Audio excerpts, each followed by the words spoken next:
వినిపించనా I want take kiss from you ఇవ్వాలి ఇవ్వాడైనా మీరు ఏది అది అమ్మాయి గారు ఎదురయ్యారా ఇష్టం అయిన వాళ్ళు అది కావాలంటారంటగా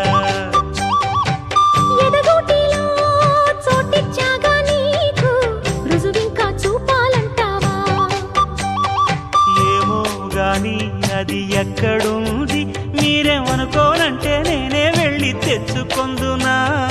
ఓహో వాటం మహజోరుగుంది పోనీ పాపం అంటే నీమో మాటం రెచ్చిపోయినా అంటే కాదన్నట్ట అవునన్నట్ట తెలుసకుండా అట్ట నవ్వుతుంటే ఎట్టగమ్మా ఇవ్వాలి ఇవ్వాడైనా మీరు ఏది అది అమ్మాయి గారు